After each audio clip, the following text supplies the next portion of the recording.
नमस्कार साथियों। Math competition class Amit sir class में आपका बहुत बहुत स्वागत है।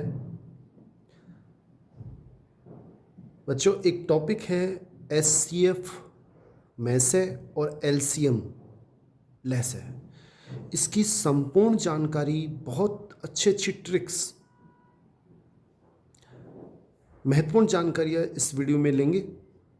आपसे निवेदन रहेगा कि आप चैनल को सब्सक्राइब करें और एक निवेदन जरूर रहेगा कि आप लाइक करें, अधिक से अधिक शेयर करें और कमेंट बॉक्स में कमेंट जरूर करें जिससे मैं आपको नए नए वीडियो बना सकूं।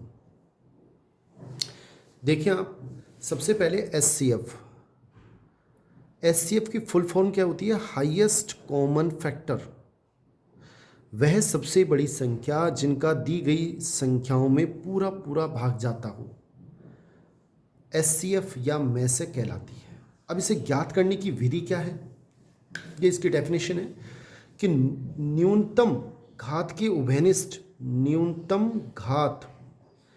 उभयनिष्ठ गुणनखंडों का गुणनफल। मैं समझाता हूं आपको, समझ लें आप इसको। क्या है ये? कि जैसे मान लो एक उदाहरण है 1296 और 2520 का मैसे ज्ञात कीजिए। मैंने अभी पीछे एक दो क्वेश्चनों में अभाज्य गुणनखंड ज्ञात करना भी सिखाया है, पहले आप इसको देख लें। अगर 1296 के जब आप अभाज्य गुणनखंड करोगे तो वो 2 की पावर 4 इंटू 3 की पावर 4 आएगा, और 2520 का जब अभाज्य गुणनखंड करोगे तो 2 की पावर 3 इंटू 3 की पावर 2 इंटू 5 इंटू 7 आएगा। एचसीएफ क्या करना है? उभयनिष्ठ गुणनखंड देखने हैं। इसमें उभयनिष्ठ कौन है? 2 2 3 3, जो उभयनिष्ठ हो, जो इसमें भी गुणनखंड और इसमें हो, और उस उभयनिष्ठ गुणनखंड की न्यूनतम घात हमें लेनी है। जैसे इन दोनों का हमें एचसीएफ ज्ञात करना है, तो 2 इसमें भी है, इसमें भी है। इन दोनों में न्यूनतम घात कौन सी है? इसकी घात 4 है, इसकी घात 3 है, तो 2 की घात 3 गुणा। और भी उभयनिष्ठ गुणनखंड है, इसमें उभयनिष्ठ गुणनखंड 3 भी है, तो इसकी घात 4, इसकी घात 2, तो हमें 2 लेनी है। और कोई उभयनिष्ठ नहीं है, इसमें 5 इसमें नहीं है। उभयनिष्ठ यानी कॉमन फैक्टर की मिनिमम पावर हमें लेनी है। ये है उभयनिष्ठ गुणनखंड की न्यूनतम घात, इनका गुणनफल का गुणनफल। इनको 2 की पावर 3 मीन्स 8 और 3 की पावर 2 मीन्स 9। 8 9 72, इसका एचसीएफ होगा। ऐसे हमें एचसीएफ ज्ञात करना है। बड़ा आसान है। फिर सुनो, पहले आप अभाज्य गुणनखंड करें। कैसे करते हैं मैंने पीछे अभी और वीडियो में बता दिया है, इसी में अभी हम चर्चा कर लेंगे। और उसके बाद उभयनिष्ठ गुणनखंड की न्यूनतम घात जो है उसको लो, उनका गुणनफल कर दो, वो हमारा एचसीएफ होगा। आगे देखते हैं एलसीएम के बारे में। बच्चों, ये एलसीएम क्या होता है? अब ये देखें, लीस्ट कॉमन मल्टीपल, सबसे छोटी संख्या, छोटी जिसका दी गई संख्याओं में पूरा पूरा भाग जाता है। अब ज्ञात करने की विधि क्या है? वो सबसे बड़ी थी, ये सबसे छोटी है। उसमें क्या करते हैं? उभयनिष्ठ गुणनखंडों की न्यूनतम घात का गुणनफल, और इसमें सभी गुणनखंडों की उच्चतम घात का गुणनफल। सभी गुणनखंड, उनकी उच्चतम जो सबसे बड़ी घात है। वही उदाहरण दिया 1296 को हम ऐसे लिख सकते हैं, इसको ऐसे। अब इसमें एलसीएम कैसे ज्ञात करना है?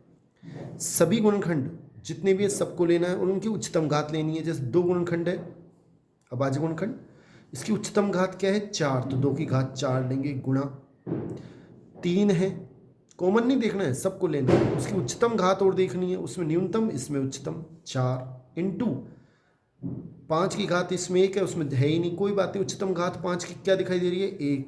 7 की उच्चतम घात 1, तो ये ले लिया। इन सबको जब आप गुणा करोगे तो 45,360 आएगा, वो हमारा एलसीएम है। फिर सुने, उसमें क्या करना है? एचसीएफ में उभयनिष्ठ गुणनखंड की न्यूनतम घात लेनी है, और इसमें सभी जितने भी गुणनखंड दिखाई दें 2 3 5 7, उसमें जो उच्चतम घात है वो लेनी है और उनका गुणनफल करना है।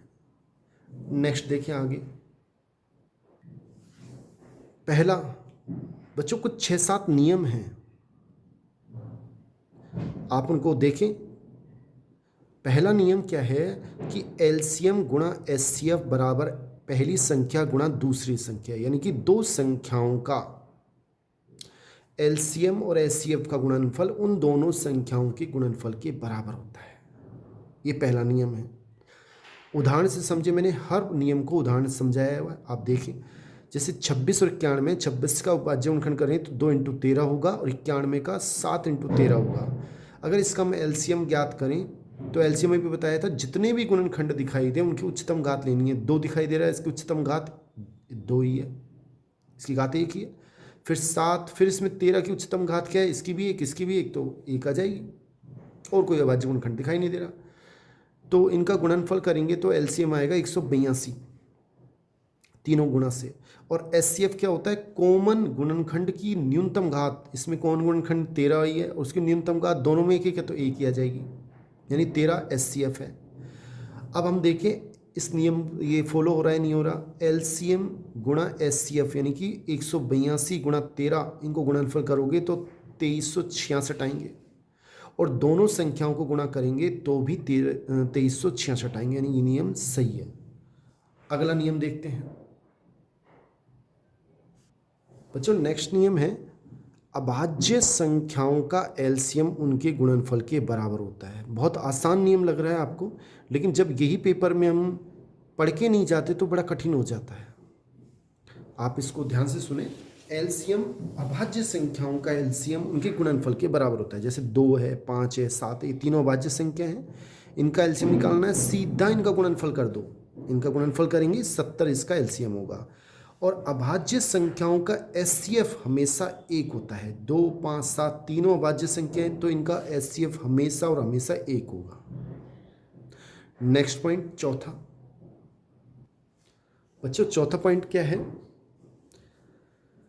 एलसीएम 3 संख्याएं हैं एक्स वाई जेड, और एचसीएफ 3 संख्याएं एक्स वाई जेड बराबर नहीं होता है 3 संख्याओं के गुणनफल के बराबर। ये आपको याद रखना है कि 2 संख्याओं का तो होता है, अगर 2 संख्याओं का हम करें तो वो तो होता है कि एलसीएम गुणा एचसीएफ बराबर, अभी हमने पढ़ा था, पहली संख्या गुणा दूसरी संख्या। लेकिन 3 संख्याओं के लिए ये नियम सत्य नहीं है कि एलसीएम गुणा एचसीएफ बराबर पहली गुणा दूसरी गुणा तीसरी। ये ध्यान रखना है। आपसे पूछा जा सकता है कि कौन सत्य है कौन असत्य है, तो आप ये ध्यान रखें। 5वां पॉइंट बहुत ही महत्वपूर्ण, इंपॉर्टेंट, वह सबसे बड़ी संख्या जिसका भाग ए बी सी में देने पर शेषफल एक्स वाई जेड हो के लिए हमें ये सूत्र लगाना है कि HCF A minus X, B minus Y और सी माइनस जेड। बहुत अच्छा है, आप एक उदाहरण से अभी समझाता हूँ मैं आपको, उदाहरण कर रखा है कि 3 संख्याएं देगा हमें कोई भी और कहेगा वह बड़ी से बड़ी संख्या ज्ञात करो कि इन 3 संख्याओं में भाग दें तो ये शेषफल आ जाए। एक उदाहरण से समझें आप बच्चों। उदाहरण क्या है, वह सबसे बड़ी संख्या ज्ञात करो जिसका भाग ये और इतने में देने पर शेषफल 1, 2 और 3 बचे। अभी हमने बात की थी, बड़ा आसान, बहुत आसान है। आपको क्या करना है, जैसे शेषफल ये बचे, अभी मैंने सूत्र बताया था कि आप सबसे पहले जो शेषफल चाहता है उसको घटा दो। 1251 में से 1 घटा दो, 1250। अब उसको अभाज्य गुणनखंड के रूप में लिखें तो 2 × 5 की घात 4। फिर इसमें भाग देने पर शेषफल क्या बचे, 2, तो 2 घटा दो, यानी कि 9375। इसको अभाज्य गुणनखंड के रूप में लिखेंगे तो 3 × 5 की घात 5। 15,628 में भाग देने पर 3 शेषफल बचे तो 3 घटा दो, 15,625, और अभाज्य गुणनखंड के रूप में 5 की घात 6। और इन सम का आपको एचसीएफ ज्ञात करना है। जो ये आएंगे इनका एचसीएफ क्या होता है, तीनों में जो कॉमन फैक्टर है उसकी न्यूनतम घात। 5 तीनों में है, न्यूनतम घात 5 की घात 4 है, यानी कि 625 वह सबसे बड़ी संख्या है जिसका भाग इन तीनों संख्या में देंगे तो शेषफल, इसमें देंगे तो शेषफल 1 बचेगा, इसमें देंगे तो 2 बचेगा, इसमें देंगे तो 3 बचेगा। तो ये आपको तरीका रहेगा। अगर आपसे कहे वह बड़ी से बड़ी संख्या ज्ञात करो कि इन तीनों संख्याओं में भाग देने से शेषफल ये बचे, या 2 संख्या दे दे कि भागफल दे शेषफल ये बचे, तो आप पहले उनको घटाओ फिर उन सबका एचसीएफ निकाल लो। मेरे ख्याल से आपको समझ में आ गया होगा। नेक्स्ट, ये भी अच्छा है याद रखने के लिए, बड़ी संख्या है तो एचसीएफ निकालते हैं, छोटी संख्या पूछे तो एलसीएम। आगे देखें, वह सबसे छोटी संख्या जिसका भाग ए, बी और सी में देने पर प्रत्येक स्थिति में समान शेषफल आर हो, उसके लिए आपको ये सूत्र अपनाना है। बहुत शानदार है, बहुत शानदार सूत्र याद रखना है। उदाहरण से समझे कि वह सबसे छोटी संख्या ज्ञात करो कि 16, 20 और 24 में उस संख्या का जब भाग दें तो प्रत्येक स्थिति में शेषफल 5 बचे। क्या करना है, आप पहले तीनों संख्याओं का एलसीएम निकाल लो और उसमें जो शेषफल वो जोड़ दो। जैसे 16, 20 और 24 का आप क्या करें, पहले एलसीएम निकालें। 16 का अभाज्य गुणनखंड क्या होता है, 2 की घात 4। 20 का अभाज्य गुणनखंड होता है 2 की घात 2 इंटू 5 और 24 का होता है 2 की घात 3 इंटू 3। ये इसके अभाज्य गुणनखंड है तीनों के। अब इन तीनों का जब एलसीएम निकालेंगे, 16 का, 20 का और 24 का, उसमें आप शेषफल 5 जोड़ दो प्लस आर। एलसीएम अगर इनका एलसीएम निकालें 16, 20, 24 का एलसीएम क्या होता है, प्रत्येक अभाज्य गुणनखंड की उच्चतम घात। जैसे 2 है, 2 की उच्चतम घात क्या है, 4। फिर इसमें 3 भी अभाज्य गुणनखंड है, उसकी उच्चतम घात 1 है। 5 भी अभाज्य गुणनखंड, उसकी घात 1 है। इन तीनों का गुणन, ये तो हो गया इन तीनों का एलसीएम प्लस शेषफल 5 प्लस आर, यानी कि इन तीनों गुणा करोगे तो 240 प्लस 5 यानी 245 अपना आंसर है। फिर सुन लें, वह सबसे छोटी संख्या जिसका भाग ए, बी, सी में देने पर शेषफल आर बचे। आप पहले इन तीनों संख्याओं का एलसीएम निकाल लें, जो शेषफल चाहिए वो उसमें जोड़ दें, आंसर आ जाएगा। नेक्स्ट महत्वपूर्ण बिंदु देखें बच्चों, 1-2 क्वेश्चन हैं, अभी महत्वपूर्ण बिंदु आगे भी आएंगे, आप पहले इनको और समझ लें। 510 और 92 का लैसे और मैसे ज्ञात कीजिए। मैंने सोचा आपको अभाज्य गुणनखंड भी सिखा दूं। 510 का अभाज्य गुणनखंड कैसे करोगे, पहले आप 2 का भाग दें, 255 आएगा। अब इसमें 2 का भाग नहीं जा सकता तो आप 3 का दे लें, 85 आएगा। फिर 5 का भाग चला जाएगा, 17 बार जाएगा। 17 का भाग 17 में देंगे, 1 बार जाएगा। ऐसे ही 92 में पहले 2 का भाग दें, 46 आएगा। फिर 2 का दें, 23 आएगा। फिर 23 का दें, 1 आएगा। इन दोनों का एलसीएम निकालना है। मैंने अभी बताया था, प्रत्येक अभाज्य गुणनखंड लेना है और उसकी उच्चतम घात लेनी है। जैसे 510 का अभाज्य गुणनखंड ये है, 92 की 2 की घात 2 लिख दिया, 23, तो 2 की घात 2 इंटू 3 इंटू 5 इंटू 17 इंटू 23, सबको गुणा करोगे तो 23,460। और एचसीएफ इन दोनों में कॉमन फैक्टर कौन है, 2, और उसकी न्यूनतम घात इसमें 1 है, इसमें 2 है, तो 1 लेनी है। 2 की घात 1 यानी 2, ये इसका आंसर है। नेक्स्ट देखिए बच्चों, ऐसा क्वेश्चन आ सकता है कि एचसीएफ 2 संख्याओं का 306 और 557 का 9 है। हमसे कह रहा है एलसीएम ज्ञात कीजिए। हमने भी सूत्र पढ़ा था, एलसीएम गुणा एचसीएफ बराबर पहली संख्या गुणा दूसरी संख्या। एलसीएम ज्ञात करना है। एचसीएफ 9 दे रखा है, बराबर 306 पहली संख्या गुणा दूसरी संख्या 657। एलसीएम बराबर 9 का इसके नीचे ले गए, भाग दे लिया। जब इनको आप हल करोगे, इन दोनों को गुणा करके 9 का भाग दोगे या फिर 9 को डायरेक्ट इससे काट लोगे, तो फिर गुणा करने पर 22,338 आंसर आएंगे। आगे देखिए बच्चों, क्वेश्चन अभाज्य बीजगणित के रूप में भी पूछा जा सकता है कि P बराबर ए बी स्क्वायर और Q बराबर ए की घात 3 बी। हमसे इनका एलसीएम पूछ रहा है। P और Q का एलसीएम क्या होगा, अभी आपको बार बार बता रहे हैं कि प्रत्येक अभाज्य गुणनखंड लेना है, उसकी उच्चतम घात लेनी है। इसमें ए की घात 3 लेंगे, बी की घात उच्चतम बड़ी 2 लेंगे। एचसीएफ में कॉमन फैक्टर ए इसमें भी है, इसमें उसकी न्यूनतम घात 1, बी इसमें भी है, इसमें उसकी न्यूनतम घात 1, यानी ए बी इनका एचसीएफ है। नेक्स्ट क्वेश्चन देखिए, अच्छा क्वेश्चन। यदि ए का मान 2 की घात 3 या में दे रखा है क्वेश्चन में, बी का मान ये दे रखा है, सी का मान ये दे रखा है और एलसीएम बराबर ये भी दे रखा है, तो पी का मान पूछ रहा है कि हमें पी का मान क्या होगा। देखो आप एक बार देखें, ये हमारा क्वेश्चन है, पी का मान पूछा है। अब हमें ए बी सी का एलसीएम दे रखा है, LCM of A B C क्या होगा, 2 की घात जो सबसे बड़ी घात है, 2 की घात कितनी है इसमें 3, ये 2 तीनों में